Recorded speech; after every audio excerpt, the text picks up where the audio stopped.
I would also like to start with the acknowledgement of country as well. And I acknowledge the traditional custodians of all the lands we are gathered on today and pay our respect to the elders past, present, and emerging.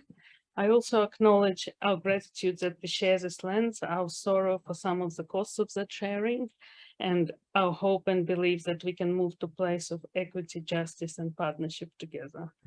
And the beautiful painting that you see on the slide is by Robert Michael Young and was commissioned by the Social Research Center as part of our Reconciliation and Action Plan.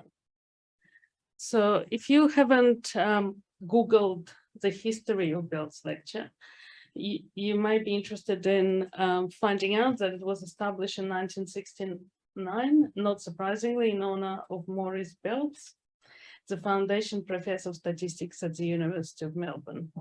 Initially, the invited speakers were those who knew Professor Belz, but more recently, for obvious reasons, the criteria have been broadened while maintaining association with Melbourne University and with a focus on appealing to a broad range of statisticians. I've put the slide wasn't long enough to list everyone who's presented Belz lectures, but even just looking at the list for the last 10 years, I think you'll find it's no surprise that when I received the invitation from Amy to present this lecture, my first reaction was that it must be a mistake. They got the email wrong. But as my friend and colleague asked me, do you have an evil twin? I said, no, not that I know of. I'll ask Mom, but no. So I guess realizing that I didn't have an evil twin, and after some reassurance from Amy, I have accepted that invitation was in fact for real. So here I am.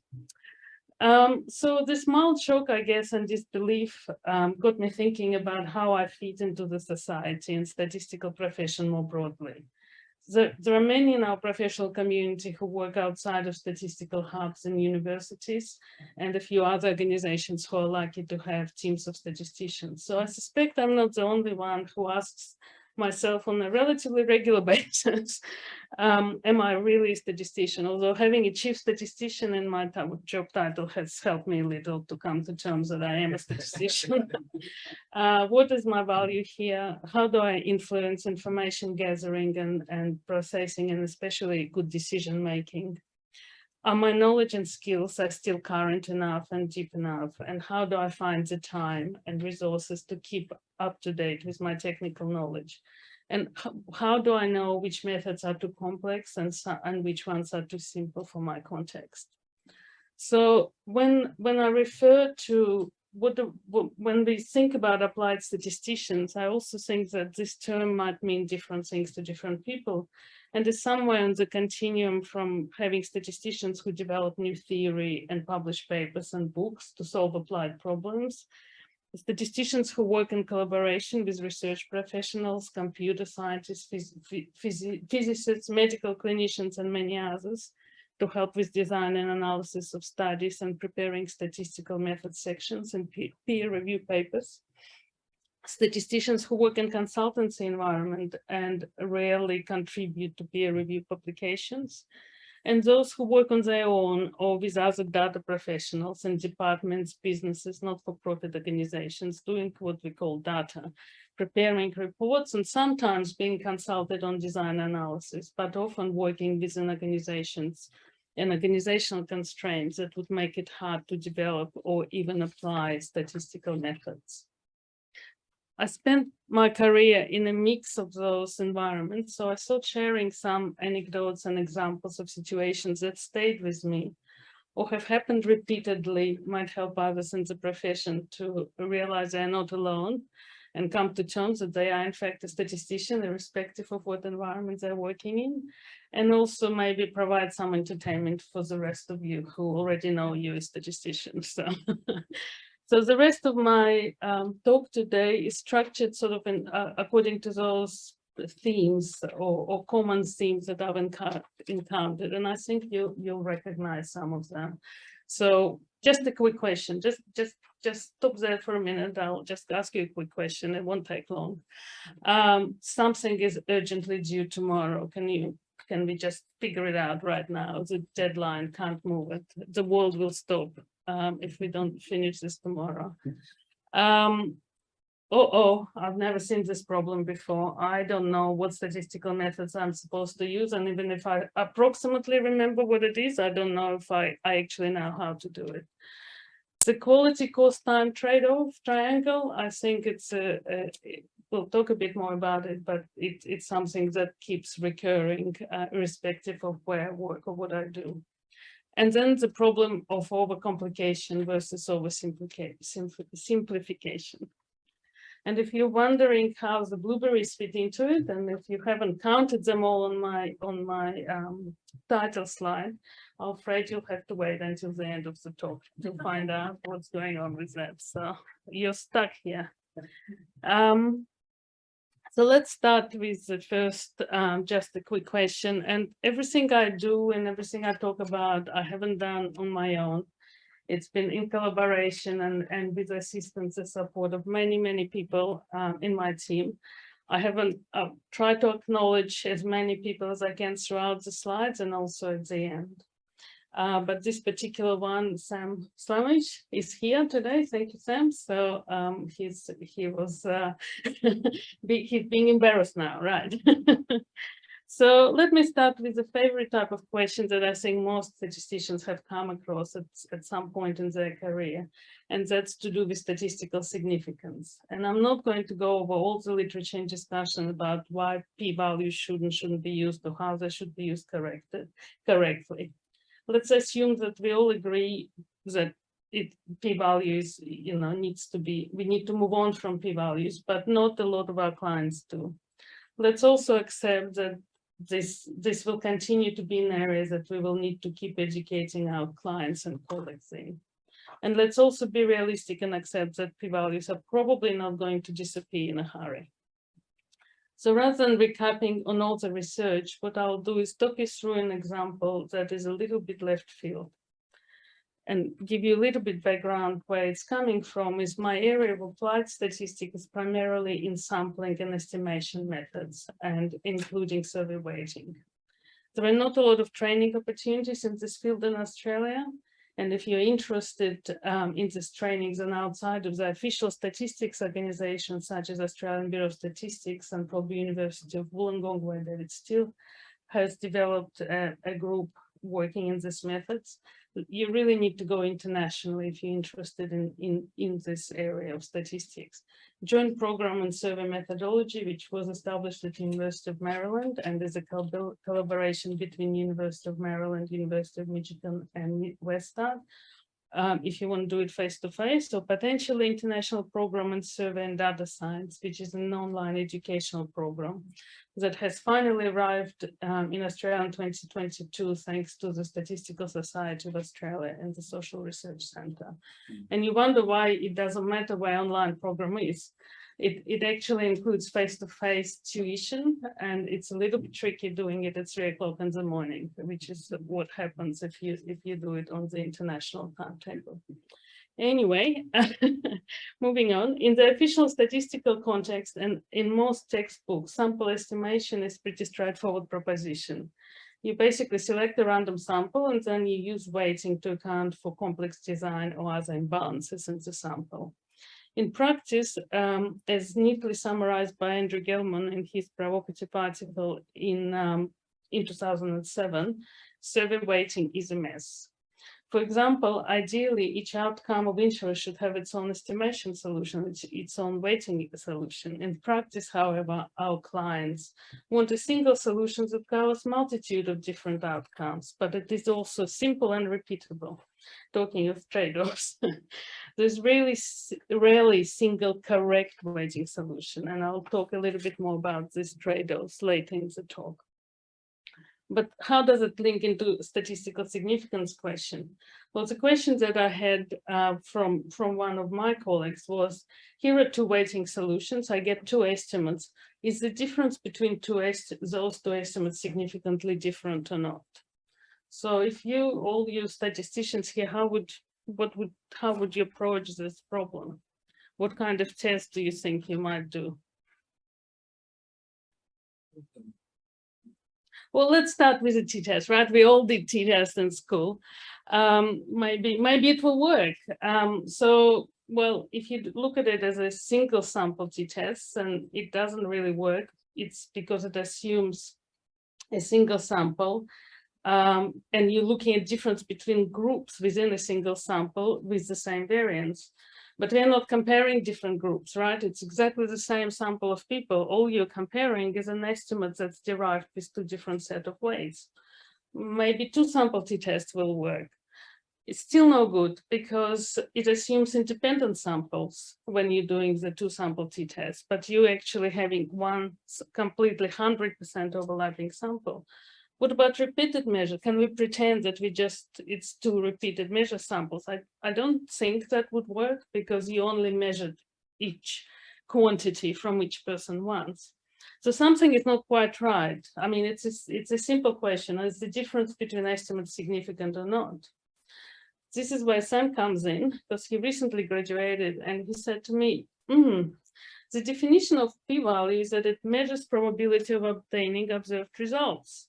Where is the probability when you're looking at the choice? I'm making a choice of two different variables, solutions for this weighting. Unless there is no chance associated with that choice, unless I take put all the variables in a hat and just pick one at random, which I don't recommend you do if you're doing survey weighting. So using significance testing for this purpose is actually fundamentally flawed, despite the fact that each of those estimates calculated with its weight will have a probability associated with them. And it's easy enough to calculate confidence intervals and test significance that your computer program will do it for you. So what do we do? Well, luckily, there are a couple of published papers that compare weights, so there are precedents we can follow. I've reproduced a little bit of the graph here from the Pew Research Center paper. An apology for the small font and slightly crowded slide. It is really just to illustrate an approach to presenting the results, and the details are not that important.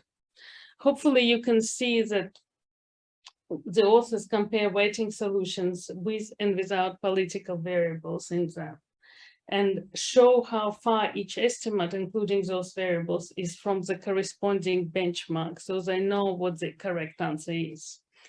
And the estimates are compared without any reference to significance p-value. But using this nice visualization, it helps the reader or the decision maker understand the magnitude of the difference in the correct context. Another paper that is also useful in this context is by Michael Posner and Aline Ash, and it was posted on Andrew Gelman's blog, and it shows how the inference changes depending on the weighting solution. So that's in August Significance magazine, we also had a timely reminder of this approach in an article by Gary Smith of full moons and forking paths, with a nice pop-out box reminding us that what's important is how our methodology impacts on the decision, not what the methodology is.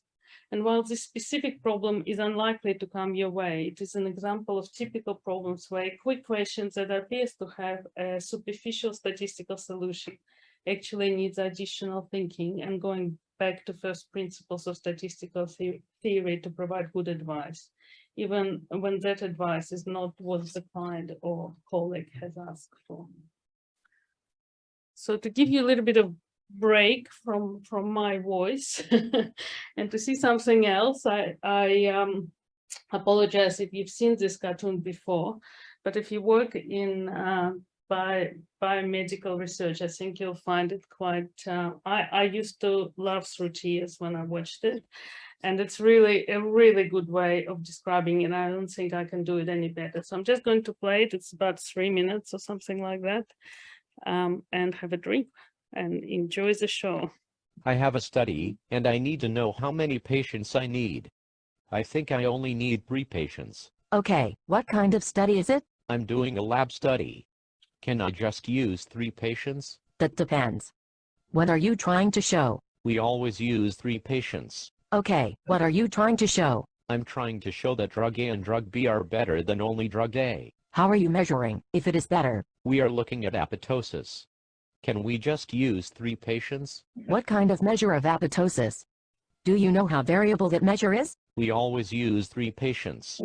That is what we have published before. 3 patients per group or in total? Yes. Okay, let's try something different. What type of measure are you using?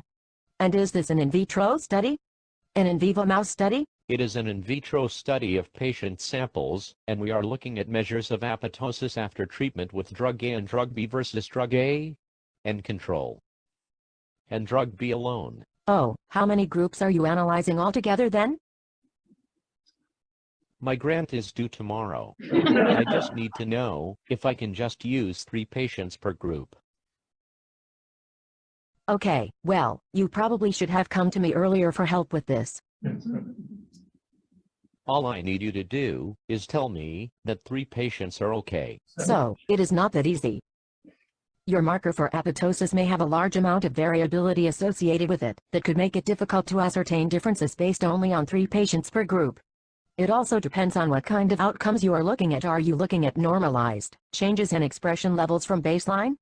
3 patients may not be sufficient to detect differences in these expression levels between the different treatment groups. I do not understand. I'm saying that you may need more than 3 patients per group, but that I need more information to determine that. The serine protease granzyme B is made in cytotoxic lymphocytes, where it is inactive due to the low pH of the storage granules. It is measured immediately upon delivery into target cell cytoplasms, where the pH is neutral. This is followed by cleavage of procaspase 3 by granzyme B in the target cell cytoplasm and the subsequent induction of apoptosis. All proteolytic events can be quantitated at the live single-cell level by flow cytometry and imaged by confocal microscopy. I understand very little of what you just said. Maybe we should talk more about this. I just need to know if 3 patients are enough. My grant is due tomorrow. We will need to meet to better understand this before we can determine the appropriate sample size. I can put you on my grant for 0.5% FTE. You can design and analyze the data later. Do you really think that is enough to do the work? Well, it may be less if it is awarded and the budget is cut. Please go away. This is how I ended up in the social research center. Anyway, what do you do when this happens? I guess what I try to do is just have my manager on board and say, I can't do this. Can you help? And is it all right to say no? And what I try not to do is just feel like a complete failure, that I can't just tell this lovely person that 3 patients is enough. And I can't meet the unrealistic deadlines that they're giving me. So I try not to stay up all night. Why not, right? It's a really important project. One night, what difference will it make? Unfortunately, in my experience, pretty much every time I do stay up all night, I either make mistakes or find out that the deadline has been extended, or the person just found a workaround and they've forgotten all about me. They don't need me anymore. So in my experience, your sanity, your loved ones, and your sleep are all more important than the deadline. So yeah, learn from what I say, not what I have a do.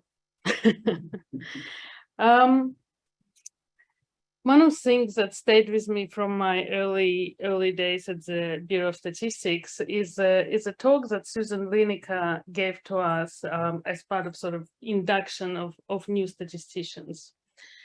She was talking about the role of statisticians in IBS, but more generally, and she used the doctor analogy to explain that our job is to understand and diagnose the problem first, and only then to propose the solution or treatment.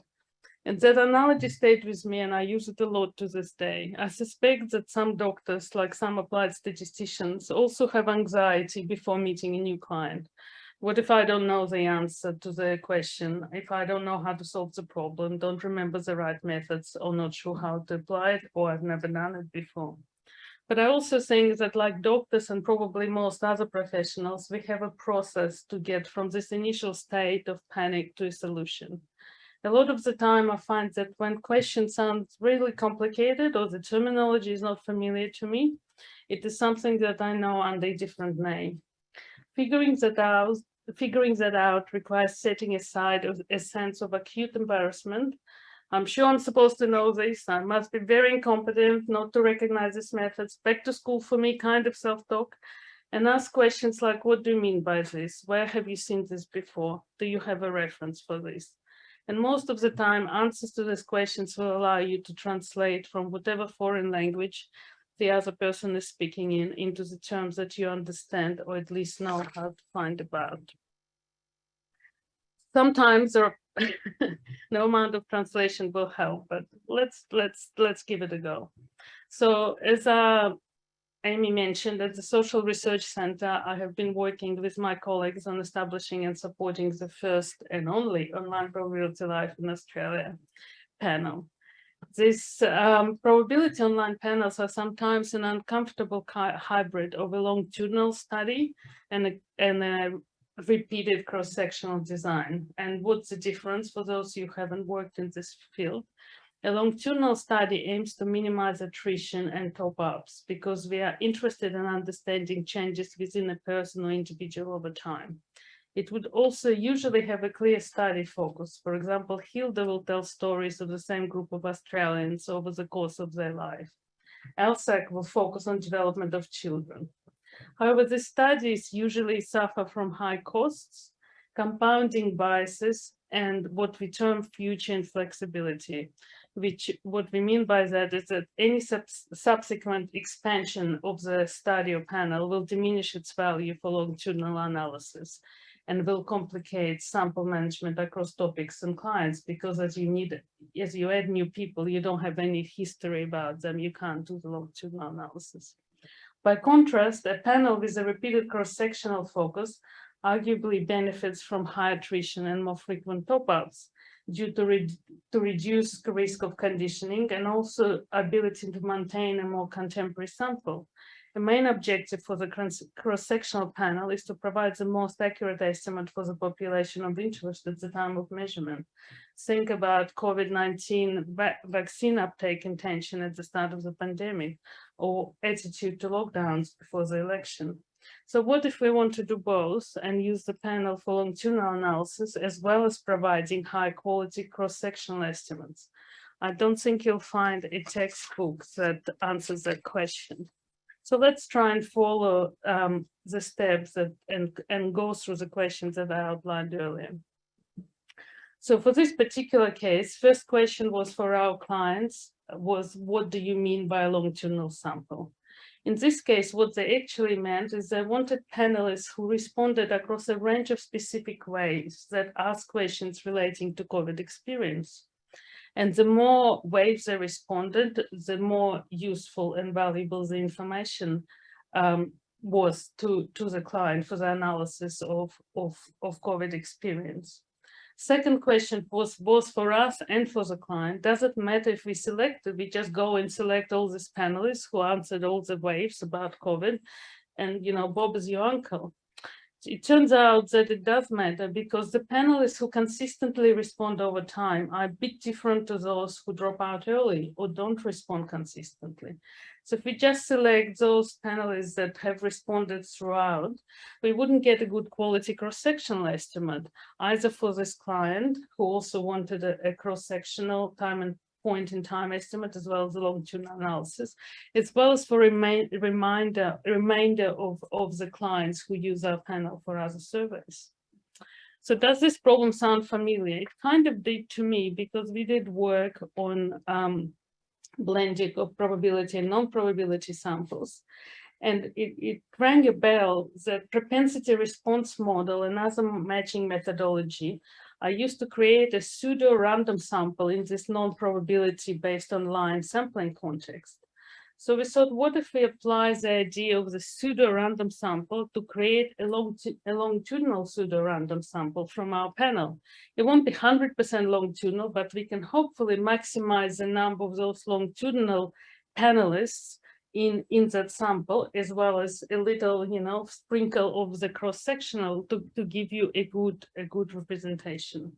And there are no shortage of references for this, but not in this context, but for this methods, and I've listed some on the slide. So we can now redefine the problem of selecting a longitudinal sample as select a representative sample of the panel so as to maximize overlap with a pre-specified set of cases, those that have responded to the establishment wave or to a specified set of wave. One of the huge sort of aha moments and advantages of this approach for me was to be able to provide the client control about how the longitudinal sample was defined. I didn't care what it was going to look like because I was going to use matching methodology to create a representative sample. They can decide who they want in their sample. And I can't guarantee they will be all there, but I don't have to impose my rules.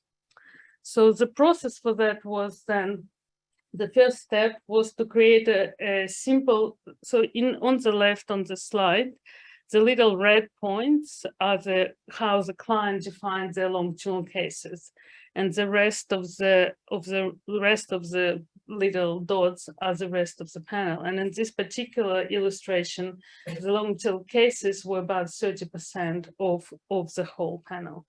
So the first step was to just select a simple random sample or stratified random sample, doesn't really matter, not important in this particular case, across the whole panel. So on the right of this black line is your simple random sample, because we've sorted the panel in random number order.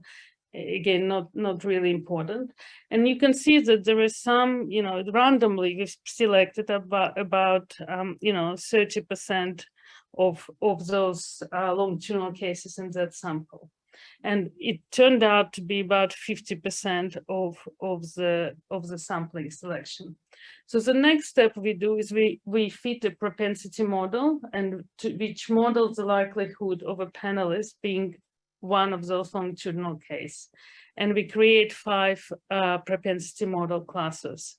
And those little numbers in each of the circles show you which class each case belongs to. What happens then is we effectively assume that panelists in each class are interchangeable for the purposes of sample selection, which means we can replace the longitudinal cases in our subsample with longitudinal cases with non-longitudinal cases, with longitudinal cases in our sample, without losing the properties of the samples that are important to us, those that are included in the propensity model, such as demographics, attitudes, health measures, etc. And where there were multiple matched panelists available, then we just select one at random. As a result of this process of swapping the panelists within the same class, we actually ended up with 90% of longitudinal client selections included in their final sample, allowing the client to do both longitudinal analysis and produce high-quality cross-sectional estimates, and ensuring that we can use the remainder of the panel for other clients without compromising their quality. A win for statisticians. So trade-offs, not always, sometimes wins, not always wins. So in this particular example, I want to talk about a monthly campaign tracker, which is basically a fancy way of describing a monthly survey to measure variables of interest in an advertising or educational campaign. So some of you might remember WIPO 5 campaign by TAC aimed, for example, at Victorian drivers reducing speed by 5 kilometers. The usual setup is that there is a relatively small sample that is surveyed each week or month of the campaign for the duration of the campaign. And usually there's also, in the best world scenario, usually there's also a small survey before the campaign starts, which we refer to as baseline. At the end of the campaign, the data are used to estimate prevalence of a particular behavior, attitude, or awareness. But there's also often a requirement to track the campaign throughout its duration, which is where our dilemma arises. So there are three options available to us to estimate whatever outcome measure of interest the campaign agency are interested in. We can wait until the end of the campaign and then collect all the data, which will be a nice big sample because it would have been collected over time, and create a weight using all the data to create the best estimate. And then if they wanted to look at what happens in a particular month, we just look at that month's data with those campaign estimates. Another option may be that we use, the problem with that option, of course, is that if you want to be tracking how your campaign doing, you can't do that until the end of a campaign. So that is problematic in some contexts. The other option maybe is that we create weights each month. Those weights are going to be more volatile, and they're going to be the estimate is not going to be as precise or accurate because you're using smaller sample. But you will have it in a much more timely manner. Then if you, at the end of the campaign, you can just, add them like a little, stack them all on top of each other to create the final whole of campaign estimates without making any changes to the weights. And the problem with that approach is that at the end of campaign weight, you're not using all of the data. So you're inheriting some of the volatility from the monthly data, and you're not getting the most accurate result for the whole campaign. And then the obvious solution from a statistical point of view, use interim weights for the monthly monitoring, then use the final weight for the campaign. What's hard about that, right?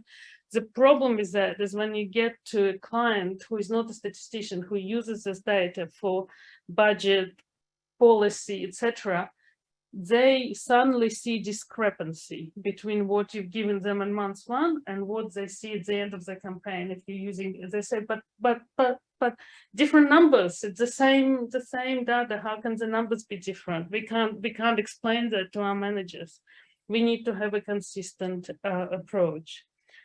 So it's not really possible to meet all of those requirements. Something somewhere will need to give. So a decision needs to be made about what is most important. Is it the consistency? Is it the accuracy? Is it timeliness?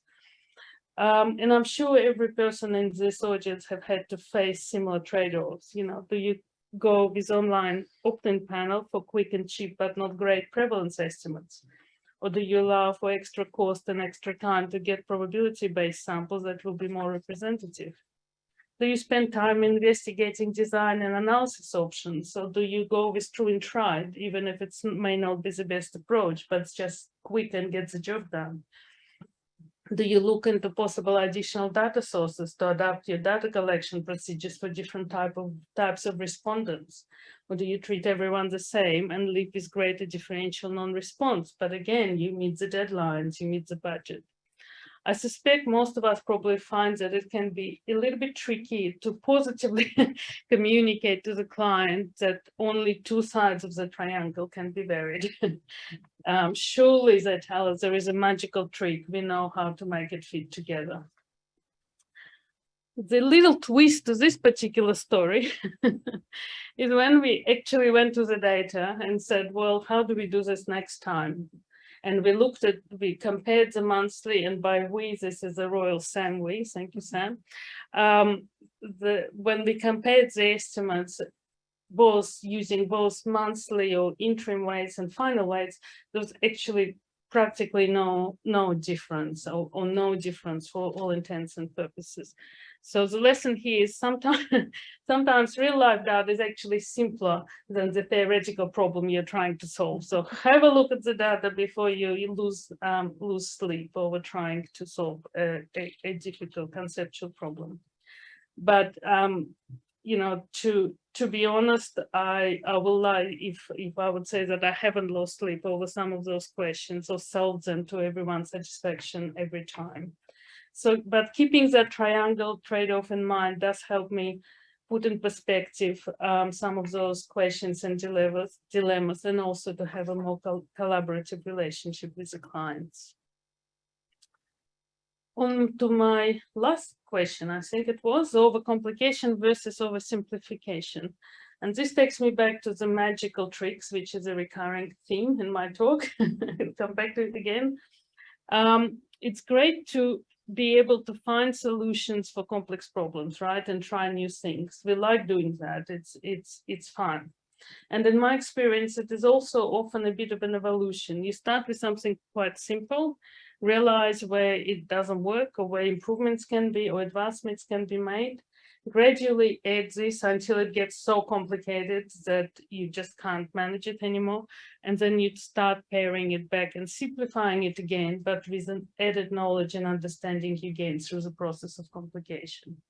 So let's return to the estimation and weighting problem and take a couple of steps back and kind of remind ourselves, why do we weight samples? So the weights are usually aimed to serve two main goals. In the good old days when probability sampling was all the rage, some of us might still remember, and a survey with 50% response rate or even 70% rate, I remember at the ABS, 70% response rate was like a complete failure. That's, you know, a sackable offense. A weight that was the inverse of the probability of selection was a great way to extrapolating from sample to population. And if you had concerns about non-response or coverage bias, then adding a post-stratification weight to calibrate to known population benchmarks would go a long way to correcting that bias, provided that weighting benchmarks were correlating with outcomes of interest. Unfortunately, none of those assumptions that underlie these principles actually hold true in today's environment, and holding less and less true as time progresses. Outside of the statistical agencies, we get super excited about response rate of 20%. And while response rate is not really important in itself, the reality is that when you get into single-digit response rate numbers, it's biased. The people who are responding are fundamentally different from those who are not. Probability sampling is now a luxury that few can afford, and we know that there are many biases in now both probability and non-probability samples. For example, young males and those without higher degrees are just not interested in our surveys, assuming you can actually, they'll pick up the phone when you ring and you can actually read them in the first place. Some of you might remember 2019 election polls failure. Labour was sure to win, according to every single one of the Australian polls. And while the reasons for that are complex, and you're welcome to have a look at a very comprehensive report, relying on a sample weight that just adjusts to age, gender, and geography marginal certainly doesn't help. But what are some of the alternatives? So back to the Life in Australia panel, that is clearly the thing I'm plugging tonight. The reason I'm plugging it tonight is it's quite unique. And one of the things that it offers us, it includes a fair bit of information about the panelists beyond the age, gender, and geography. So we can actually use it and have used it to look at optimizing choosing an optimal set of variables in a superpopulation modeling approach to weighting. We quickly found out that the choice of an optimal set of variables is far from obvious. Firstly, in general, the more variables you include, the more variability you introduce to your estimates. Secondly, we quickly found out, we couldn't actually believe it initially, had to do the combinatorial numbers, but there are literally many hundreds of thousands of possible combinations of variables that can be used in the weights, because you introduce interactions, you take some, you add some, they just multiply. And it's not practical to enumerate every possible solution. Thirdly, what is an optimal set of variables for one outcome of interest may be completely suboptimal for another. We did come up with a creative way of reducing the space of weighting solutions to identify a local optimum, and we used this method for a while on a wide range of survey topics and projects, including blending of probability and non-probability surveys. It took a lot of time, both computing and human, for each survey to come up with what we thought was bespoke or the best weighting solution, only to find that we were so proud of ourselves. But then we found it was actually hard to show value for money for all the additional time and effort every time we spend that money on finding that weighting solution. The weighting solution was only or is only as good as benchmarks that are being used in that solution, which is not a huge problem when things are relatively stable. But guess what? The last three years were anything but. And relevance of the benchmarks that are even a few months old and out of date had to be questioned. And ultimately, and in some ways, even more importantly, the clients started complaining. The time series comparison issues kept coming up. If we change weighting solution for each survey iteration, is the change over time due to the change in the weights or change in the underlying measures that they're looking at? So we eventually came to terms that we may have overcomplicated the problem a little and needed to go back to something that is close enough to an optimal solution, but that can stay relatively stable over time. We looked at about, Jack? We looked at about 18 months of weighting solutions. I'm always using a royal we. Thank you, Jack. And to our relief, found that most of them were actually not that dissimilar from each other. They usually included a combination of gender, age, education, ethnicity, and household composition variables. So we kind of, went back to the future, but we found this more streamlined and consistent weighting approach. I'm not sure if you think it was worthwhile. I think it was, because I think we ended up with a better solution, better understanding, and on a much better footing when it comes to our weighting approach. And the other quick example that Ben Phillips, my friend and colleague from the SSC, has brought to our attention is square root sample allocation, which is very useful in the context of sample size determination or allocation of sample size across strata. If you haven't come across stratified sampling, there's plenty of references, and this diagram is from a tutorial by Leonard Kukos on the educational website UGFI. It's kind of quite neatly describes what stratified sampling is. And it has many advantages, being, increased accuracy, assuming that outcome is correlated with stratification variables. It can lower the variance. It helps with controlling costs and operational procedures. And it's particularly useful in subgroup analysis context to ensure that your sample size is large enough, irrespective of the size of the population, provided your sample allocation is designed to meet your objectives. So how do we allocate the sample to solve this problem? Well, there's many different solutions, starting from proportional allocation, which is not going to work super well when you have strata with very varied population size. If you think about NT in New South Wales and you do proportional allocation and you have a total sample of 1,000, you're not going to get many NT people in that sample. Equal allocation is great, but then it creates for subgroup analysis, that creates a very inefficient sample overall. Newman and optimal allocations are available if you have historical data on variances and or costs. But what we actually found is that, and to my surprise, that the square root allocation is really quite simple, but it provides a real great middle of the road approach for a problem, especially when you don't have historical data, and it lands you somewhere in between this proportional and equal allocation, increasing the smaller strata and dropping the really large strata to get you a much better balanced sample. And we actually used it in the context of an optimal sample allocation where we did have historical data, and it performed quite well in that context as well. If you're interested, check it out. The reference is on the slide. And next time you need to allocate sample at short notice or with no historical data, give it a go. Nearly at the end, nearly at the blueberries, but of course, you gave me the podium, so I'm going to, give you some lessons to live by.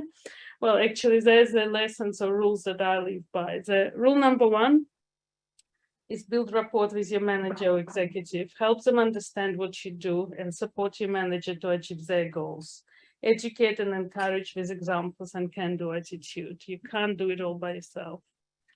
Rule number 2, what your client asks for is rarely what they need. Ask questions to understand the why and encourage the client to trust you to figure out the how. Don't be afraid to dig deep to really understand the problem the client or the colleague is trying to solve with your help, and reassure the client that their interests are your interests. Offer options and explain the trade-offs, but ask the client to take the ownership of the call on what is important, even if it includes multiple conversations. Do not accept you're the expert brush off. It is their data and their decision, their outcome. Rule number 3, trust your gut. If you feel that something is just not right, it probably isn't. It might take a bit of work and time to find the right words or references or do the analysis, but to demonstrate why it's not right or what's not right, and to convince a non-statistician that there is a better way. But keep persevering. You will learn something along the way and it won't haunt you later. Trust me. Haunts, they do come back. Rule number 4, ask for help. That's a hard one for me, but experience taught me it is worth it. Engage consultants, chat with colleagues, go to meetup, post the questions, reach out to a speaker or an expert. Contrary to popular belief, we are humans, not mythical, magical beings and fountains of all knowledge, despite the fact that it's nice to believe the hype from time to time. Rule number 5, take time out. Brain needs rest, family and friends need your time and attention. And rule number 6, there is an exception for every rule, of course. Don't be hard on yourself, try again next time, mistakes are okay. As my amazing mom says, where there is life, there is mess. And trust me, she knows what she's talking about, having raised 2 children with my father while working full-time as a doctor and being a refugee in Soviet Russia. So before I finish and let you all to get to Dina, I started with the acknowledgement of the country, but I would also like to finish with the acknowledgement of those without whom I would not be standing here today. And here's where the blueberries finally come in, and congratulations everyone to making it this far. I get bored easily, and as a 10-year-old picking blueberries with my father in a Russian forest, I was losing interest. My father, who is an engineer, was trying to keep me engaged and productive because blueberry picking wasn't a recreational activity where you just came to pick blueberries. It was actually stocking up for winter. It was foraging before the foraging became a fine dining term. So he encouraged me to solve mathematical problem of estimating the number of handfuls it takes to fill my bucket of blueberries. And that was a light bulb moment for me. I didn't have to count, I could approximate. Yes, again, lazy, bored, that's me. And more than that, my father actually explained that there is a discipline that's called statistics, and I was sold. To great relief of my parents, mind you, because my previous ambition was to become a policewoman, so I can enforce everyone doing the right thing. And those who work with me know and live with me, sorry, David, I haven't given up on that ambition either. So, yes. So I guess my parents deserve the first blame, acknowledgement I meant, of course.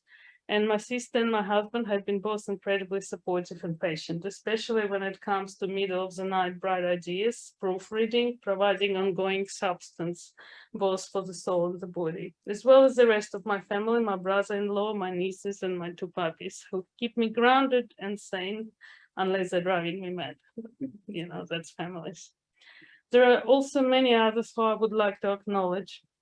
But particularly, I'm incredibly lucky to have had the best teachers, colleagues, and supporters. Starting from Max Cameron, who was my first manager at the Monash Accident Research Center and my first job, and my first statistical job. He showed me how to take care of data and was very patient in teaching me that communicating results was as important as producing them. So many people at the Australian Bureau of Statistics, I spent probably about 15 years there.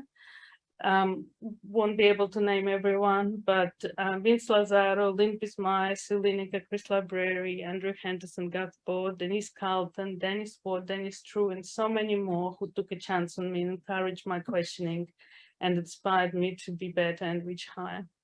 my friend and PhD supervisor, Dr. Neiger, who I think is on the call, who had an honest go at converting me to an operations researcher, but ended up being converted into a biostatistician, and has been recently announced as a fellow of the Australian Academy of Health and Medical Sciences. Congratulations, Leonid. And clearly, if you're not a statistician, someone in the audience, that's the way to go. To all my collaborators and peers at Peter MacCallum Cancer Research Centre who opened my eyes, as you can probably tell from the cartoon, to the difficulties of doing research in a clinical environment and the dedication of the biostatisticians, clinicians, and data managers, as well as ethics of research, as well as all the other clients and collaborators over the years. To every team and person at the Social Research Centre, the most supportive and exciting environment I have had the privilege to work at. Starting from the founders and original owners, Graham Chalice and Darren Penay, our current CEO, Diane, and the board, Helen. It was in my notes even before you came. My colleagues in the executive team, some of you are here today, I really appreciate your support. And on Zoom, of course, all the teams, corporate services, human resources, comm teams, operations teams, the research and data programming and methods team, our consultant, Paul Lavrakas, Life in Australia team, Ben Phillips, all those who are with the business still and those who moved on. I learned so much from all of you and have appreciated your unwavering support and positivity. I have to do a special shout out to Darren Penay and Andrew Wood. Difficult to avoid mushy, sentimental, overused phrases to thank you. So I'll just thank you, and you know that without you, I wouldn't be here today. And I also want to finish up with thanking Statistical Society of Australia for the support of the profession as a whole, for this event, for personally supporting me as well, all the way back to my honours scholarship, and I won't mention when that was, and to this day through the Central Council and the executive as I continue my quest and trying to be useful. Thank you.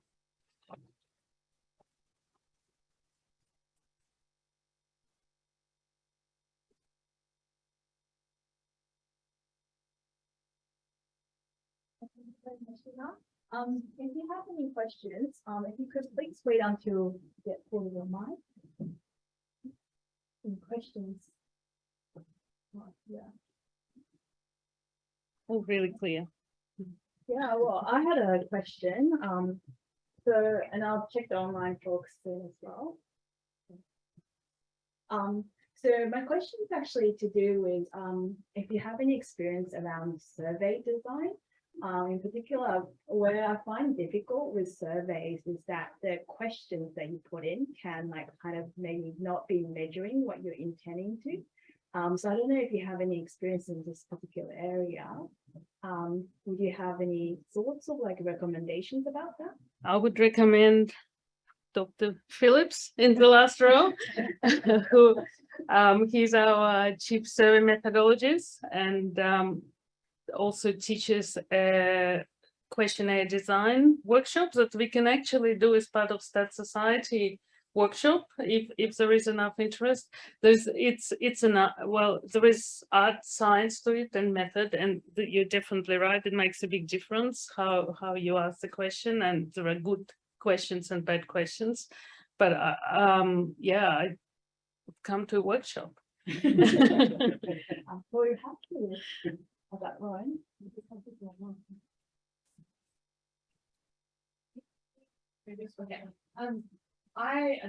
The online mobility program is so exciting, and I mean I'd love to hear more about the design of it, but maybe a more specific question is the one aspect that I've had trouble with surveys that I've been working with is sort of linguistic diversity, especially as the population grows more sort of heterogeneous in this sort of way. I was wondering if you'd use the online mode to kind of efficiently increase the linguistic diversity of how you administer the surveys. There's a person behind is going. We tried, and we do use translation. We also use in the phone room. We have interviewers who speak in other languages, and we try and help people who don't speak English. But honestly, for a general population survey, it's just you end up with maybe such a small proportion of those interviews that it doesn't make any difference at the end for a special purpose survey. So we work with the Scanlon Foundation, who are interested in refugee experiences, and it's very, very hard to find a way of efficiently identifying and recruiting for so many. It's not just the language, it's also the cultural background. It's also finding people. What I would do if I could, I'd find a list. Right. So if you're interested in a particular group, if you can go through a community organization or through you know, even ABS, when I worked at the with ABS as part of the census, they do an enormous amount of community work, of going out to communities and encouraging them to participate and get engaged in the census. So I think there's no shortcuts. You can use social media. There are special agencies that help you recruit. It's not a probability sample and you have to live with that, but you can get a diverse sample of people. But there's I'm sorry. It's one of those messy problems that you just try and do your best. I don't know, Ben, did you want to add anything to that? Just that, well, so like in Australia, we build surveys only in English. You know, it's true.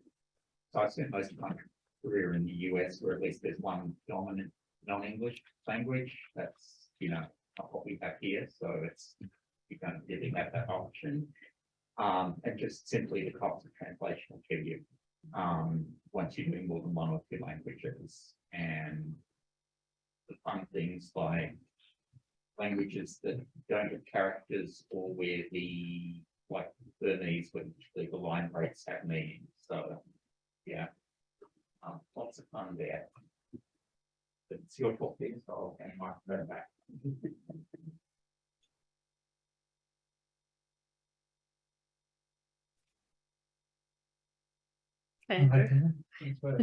Thanks for a lovely talk. Just about sort of the perils of the applied statistician trying to find a solution. Was Einstein said, keep everything simple as possible, but no simpler or something.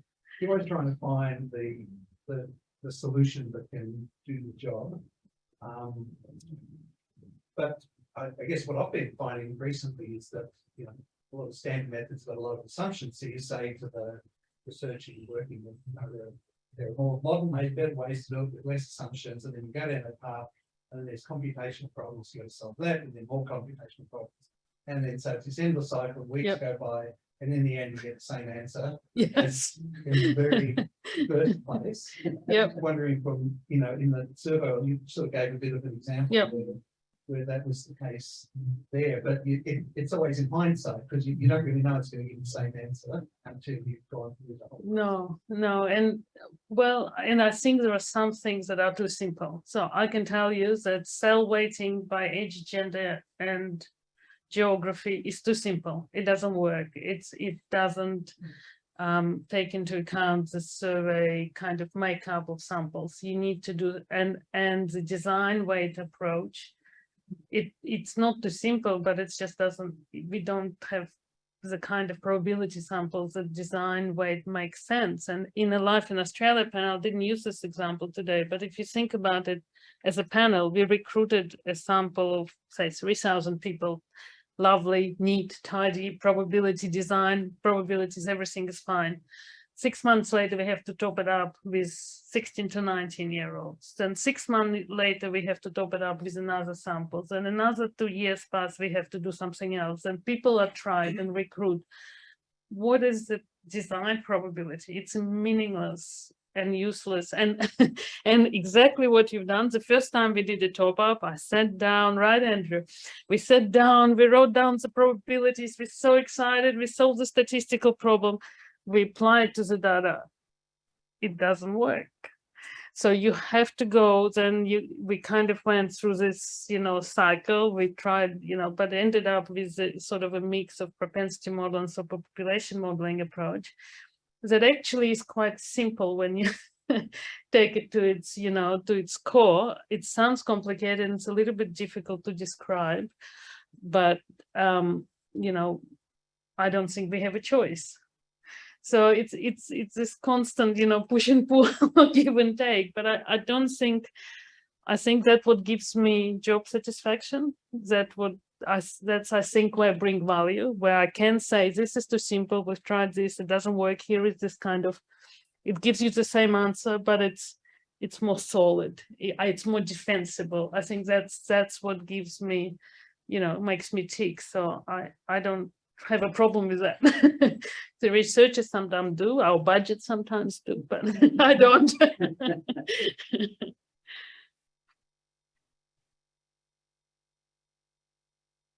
Gina time? So I have actually one question then.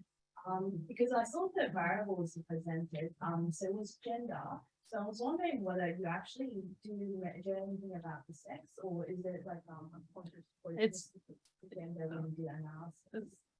It's the context I was presenting, it was in weighting.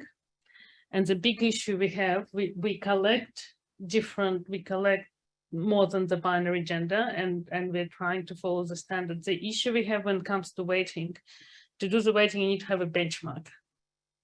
We don't have benchmarks for anything but gender, right? So Bureau of Statistics have just published a paper, the analysis of the census data that said that they don't, right? Am I getting it right? They don't recommend the use of non-binary gender or sex collected from census as a benchmark. So for me to use a benchmark, I need to have some official independent data to be able to weight to. So hopefully next census we'll get that data and we'll be able to get better quality to differentiate in weighting. For now, we're just looking at different options of how we can represent non-binary genders through imputations, through kind of self-weighting. So there are a few different ways that we can do it, and there's a discussion paper that we are working on as well, and there are collaborators in US who are talking about it. But until we get an official benchmark, we're very constrained about what we can do in the context of estimation and weighting. Sorry for dominating. Do you, just off the back of that, do you have suggestions for things we could do to advocate for a more inclusive measure of gender in the next census? You've sort of said, hopefully, is there something that you can think of that we could do that might increase that? Let's bring ABS to chat about it for a next talk. So I think ABS are happy to include that as a question, but I think there are some, and the change of government might actually help us for the next census. I don't think there is a resistance from the ABS from a statistical point of view, but I think there are census are very, very there's not a lot of room for questions on census. If you think about it, you have to ask 20 million people, then you have to collect the data, process and put it together. It's a very, critical piece of statistical infrastructure. So you have to really, you have to really work hard to make sure that what you include is going to be useful and measured. But I'm optimistic, but I think we should bring census ABS to come and talk about their plans for next census. The consultations, they're already working on a questionnaire. They start working on the next census before the current census is even in field. So there will be consultations, there'll be discussion, and that's the best way, I think, to work through and ask ABS to come and talk through their consultations, their questions, and bring Statistical Society into that conversation. But a lot of it is government driven as well. And I'm sorry, ABS people on the call, if I misrepresented you. I actually have another one if no one else. Sorry, I am dominating. But I am very curious about that. When you capture like non-binary gender, they tend to be quite small in the survey. Yes. And one of particular, like a friend that was trying to look at a population of livestock, they only had 3 non-binary people. That's a lot. Well, I'm surprised when you say that is a lot. But what do you do in terms of that analysis? Because these definitely don't make up enough for its own costs. And so apparently when they had to report at the end, what they did is they ended up putting that particular analysis in a footnote. Right. It's excluded from the main analysis. What is your guideline or recommendation? It's a really tricky question because it's not just about the statistics, it's also about the ethics, right? And it's also about how you represent people in the data and in the survey, right?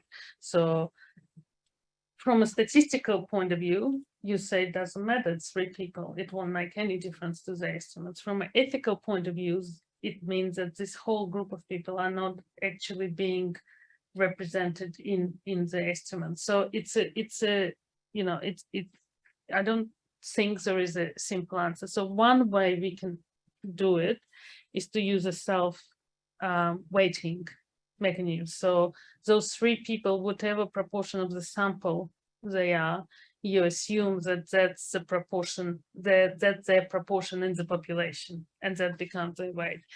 Has all sorts of issues because, you know, as I was saying earlier, our samples are not perfectly representative, but it's a trade-offs. You have to decide what is the most important objective for your analysis, and then your treatment is guided by those objectives. And if what's important is general population, I mean, we don't represent a lot of other people, right? In our not purposefully, but you know, there's a lot of minorities who are not included. You know, if you run a survey of 1,000 people, you're not going to have a good representation.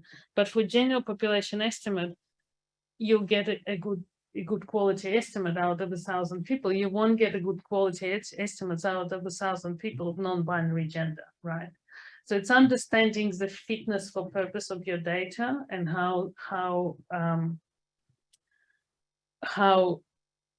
what is the most appropriate way of treating or presenting your data for the objective. I don't know, Andrew, if you want to. Oh, Sandra is here. She's been doing a lot of, it's a really live topic at the SRC, and we are investigating different surveys and looking different options and trying to understand the trade-offs. So I don't know if you wanted to add anything, you, Andrew, about the work that you've done. No, it's okay, sorry. I like putting my team on the spot and then put it in their performance review at the end of the year. Well, thank you very much, Dina. So it seems like we have a lot of social research center people here as well. So there's still some time before dinner starts. So if you'd like to chat along with yourselves, please do. Please join me in thanking Dina for her talk.